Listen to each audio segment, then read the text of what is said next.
السلام علیکم ناظرین، میں ہوں اسد علی طور اپنے پروگرام اسد طور انسنسرڈ کے ساتھ۔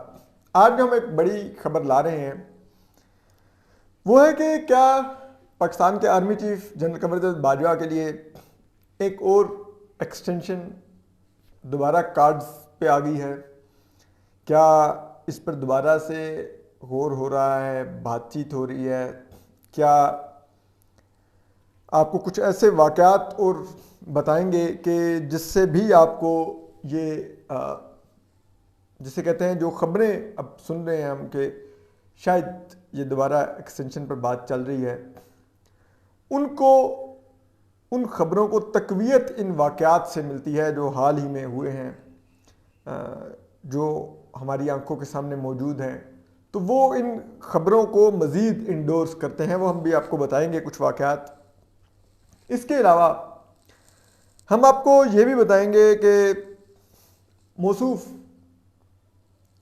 ہمارے صدر عارف علوی صاحب وہ پاکستانی ریاست کو کس طرح سے نقصان پہنچانے کی کوشش کر رہے ہیں ایک عمران خان کی خواہش کی خاطر، اور اس کی قیمت پاکستانی ریاست کیا ادا کرے گی؟ یہ بڑی خوفناک ہے، آلریڈی ادا کر رہی ہے، لیکن ان جیسے نیچ لوگوں کے جو چھوٹے ذہن کے مالک، چھوٹے اپنے سیاسی فوائد کی ذہنیت والے لوگ ہیں، اس کے نقصانات کیا ہیں ہم کو یہ بھی آپ کو بتائیں گے۔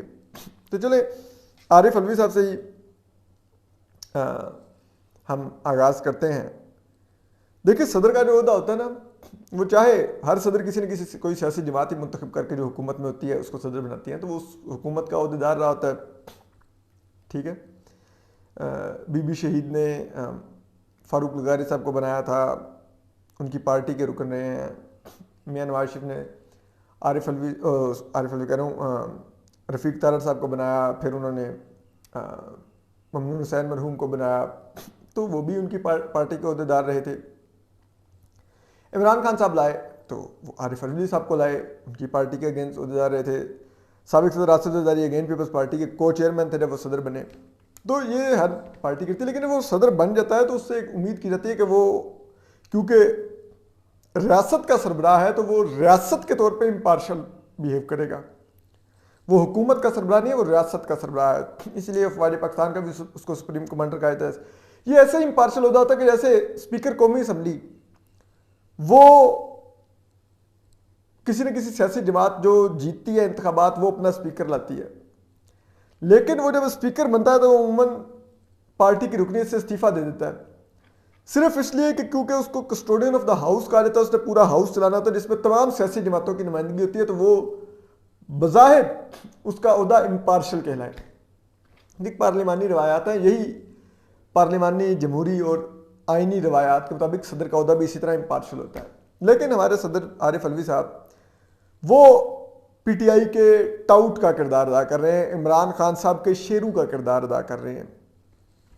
کس طرح سے دیکھیے انہوں نے وہ نیب اور دیگر قوانین کی سمری کے ساتھ کیا کیا کہ یہ ترمیم نہیں ہو سکتی، نہ واپس بھیج دی پارلیمنٹ کو، یہ جی اجلت میں پاس کی گیا۔ بھائی آپ لوگوں نے ایک دن میں 37 بل پاس کیے تھے عمران خان صاحب نے، وہ اجلت نہیں تھی؟ پھر آپ دیکھیے کہ انہوں نے گورنر پنجاب کے اوپر کتنے دن انہوں نے میس کریٹ رکھا پنجاب کے اندر۔ O3 پاکستان کی آبادی کے لحاظ سے سب سے بڑا صوبہ، ملک میں خوراک کا بحران پیدا ہو رہا ہے، پانی کا بحران پیدا ہو رہا ہے۔ 1.5 ماہ کے قریب عارف علوی صاحب نے وہاں پر حکومت نہیں آنے دی، کوئی وزیر اعلیٰ نے بننے دیا، صوبے کو لاوارث رکھا عارف علوی صاحب نے اپنی اس گھٹیا حرکتوں کی وجہ سے، کیونکہ عمران خان صاحب نے ان کو کہا ہوا تھا، ٹاؤٹی کر رہے تھے وہ۔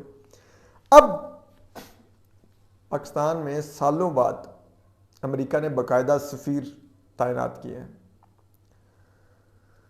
وہ جو سفیر ہیں وہ پاکستان آ چکے ہیں، ان کو آئے ہوئے اب تقریباً دوسرا ہفتہ ہونے کو۔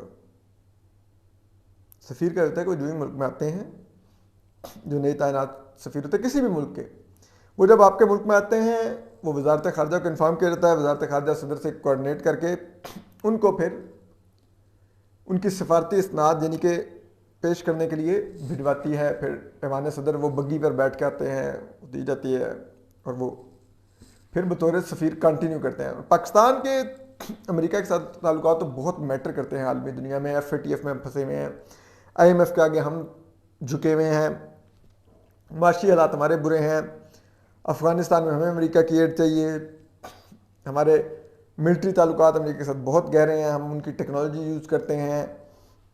معاشی میدان میں پاکستان کی سب سے زیادہ ایکسپورٹس امریکہ کو ہوتی ہیں، تقریباً $4 ارب کی. اس امریکہ کے سفیر کو آئے ہوئے 2 ہفتے ہونے کے ہیں، اور صدر عارف علوی ان کو ملاقات کے لیے بلا ہی نہیں رہے کہ وہ اپنے آگے جو سفارتی اسناد میں پیش کر سکیں صدر عارف علوی کو. کیوں؟ کیونکہ وہ ان کو ہے کہ وہ آپٹکس آئیں گے، باتیں ہوں گی. عمران خان صاحب نرگسیت کے مارے پھر رہے ہیں کہ نہ وہ امریکی سفیر سے اسناد لے رہا ہوگا تو میرا بیانیہ کہاں پہ جائے گا کری. ارے بھائی آپ کا بیانیہ نہیں میٹر کرتا، ملک میٹر کرتا ہے. ٹھیک ہے، علوی صاحب لگے میں بیٹھے ہیں ایوان صدر میں یہ حرکتیں ہیں. تو ہمیں لگتا ہے کہ پھر ان کو 100 جوتے کھائیں گے تو پھر 100 پیاز بھی کھانے پڑیں گے. پہلے بھی یہی کہہ رہے تھے، پھر وزیر اعظم کے اوتھ پہ نہ آئے شہباز شریف صاحب کے، پھر جب جوتے لگے اسٹیبلشمنٹ سے تو پھر اوتھ لینے بیٹھ گئے کیبنٹ کا. پھر دوبارہ جوتے لگے تو پنجاب کا گورنر پھر نوٹیفیکیشن کر دیا. اب پھر دوبارہ جوتے لگیں گے اسٹیبلشمنٹ سے تو پھر اوتھ لیں گے. اوتھ لینا ہوتا ہے ان کو، امریکی سفیر کو بلا کے ان سے سفارتی اسناد لے کے یہ بیٹھیں گے چپ کر کے. یہ حالت ہے. تو اب اس سے ہم اگلی خبر پہ آتے ہیں جو کہ آرمی چیف کے عہدے کے متعلق ہے. آپ کو پتہ ہے ویسے تو نومبر 28 کو army chief general Qamar Javed Bajwa نے اپنی جو ان کی ری اپوائنٹمنٹ کے بعد جو توسیع شدہ مدت تھی 3 سال کی وہ مکمل ہوگی اور وہ ریٹائر ہو جائیں گے. D G S P R major general Babar Iftikhar اعلان بھی کر چکے ہیں کہ army chief general Qamar Javed Bajwa کسی قسم کی ایکسٹینشن میں یقین نہیں رکھتے اور وہ کوئی اور مزید ایکسٹینشن نہیں لیں گے. لیکن آپ کو پتہ ہے پچھلے 2 ماہ میں اس ملک میں بہت کچھ بدل گیا ہے.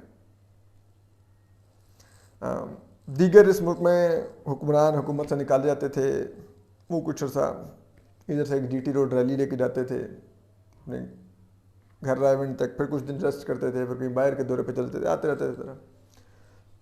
اپنے آپ کو ریسٹ دے کے پھر ذرا سوچ سمجھ کے ادھر ادھر سے حلقوں سے رابطے کر کے سینس لے کے گراؤنڈ پہ کیا حالات ہیں، عوام کا کیا موڈ ہے، پھر وہ ایک موومنٹ نکالتے تھے، شروع کرتے تھے. عمران خان صاحب نے نکلتے سار وہ ناچ کود شروع کر دیا اور جناب یہ وہ آرمی چیف کو میر جعفر کہنا شروع کر دیا، میر صادق کرنا شروع کر دیا. جب کسی نے فون کر کے ہاتھ دکھایا تو پھر کہا نہیں میں تو شہباز شریف کو میر جعفر کہہ رہا تھا، لیکن سب جانتے ہیں وہ انہیں کو کہہ رہے ہیں، آرمی چیف کو کہہ رہے ہیں. پھر انہوں نے لانگ مارچ کی بھی کہا میں 2 ملین لے کے آؤں، 5000 بندہ نہ نکلا. پھر ایک فون آیا پنڈی سے اسٹیبلشمنٹ کہا کہ دفعہ ہو جو واپس، تو عمران خان صاحب واپس بھاگ گئے. تو لیکن انہوں نے اور ان کی جو جماعت کے جو خاص طور پہ سوشل میڈیا سیلز ہیں ان کو انہوں نے بھرپور اٹیک پہ رکھا آرمی چیف پہ. پھر انہوں نے ریٹائرڈ جو جرنیل اور فوجی افسران تھے ان کو ساتھ ملا کے علی قلی خان جیسے ان کے ذریعے بھی آرمی چیف کی ذات پر حملے کروائے، فوج پر حملے کروائے، جس کے جواب میں پھر ان لوگوں کے پلاٹ بھی منسوخ ہوئے، ان کی پینشنیں بھی گئیں. یہ ایک بڑا ایک ایسا ماحول ہے. لیکن عمران خان صاحب کی اب یہ تحریک دم توڑ رہی ہے کیونکہ لانگ مارچ وہ کرنے کے قابل نہیں رہے، فائنینشل ان کے پاس ہے نہیں. جو مین لوگ ان کے خرچے اٹھاتے تھے، جہانگیر ترین، علیم خان، چودھری سرور جا چکے ہیں، یہی لوگ جوڑ توڑ کرتے تھے پنجاب کی سیاست میں، وہ بھی کرنے قابل نہیں. عمران خان صاحب کو آنے والے دنوں میں آپ دیکھیں گے ایون کے کینڈیڈیٹس کا بحران پیش آئے گا پنجاب میں، اور پھر چن چن کے اپنے پارٹی کارکنوں کو زبردستی ٹکٹ دے رہے ہوں گے جو 10-10 15-15 ووٹ لے کے ہار جائیں گے. خیر اینی وے یہ تو ایک اور سینیریو ہے. لیکن ایک اوور آل جو اسٹیبلشمنٹ ورسز PTI چلا پچھلے 2-2.5 ماہ میں، اور اس میں عمران خان صاحب نے خود کو ایک جیسا ایک انسان پروو کیا کہ وہ کیا کر سکتے ہیں، کہ وہ کتنے خطرناک ہیں. تو اس کے بعد بہت کچھ تبدیل ہو رہا ہے. حکومت بھی ایک اسی عدم استحکام کا شکار ہے، مسلسل غیر یقینی کی فضا ہے. اگلا الیکشن کب ہونا ہے یہ بھی تک کلیئر نہیں ہے. کیا اگلا الیکشن ایک نئے آرمی چیف کے انڈر ہونا ہے یا موجودہ آرمی چیف کے انڈر ہونا ہے، یہ سب کچھ باتیں چل رہی ہیں کیا ہے. اب ایسے میں یہ آپشن پھر زیر غور ہے ان تمام عوامل پر. اگر آپ دیکھیں تو اس وجہ سے کہتے ہیں کہ جو موجودہ حکومت ہے جس کے سربراہ وزیر اعظم شہباز شریف ہیں، وہ اس وقت army chief general Qamar Javed Bajwa کو ایکسٹینشن دینے پر غور کر رہی ہے. اور یہ ایکسٹینشن دینے پر غور جو جاری ہے یہ صرف یہ نہیں کہ کوئی ایک طرفہ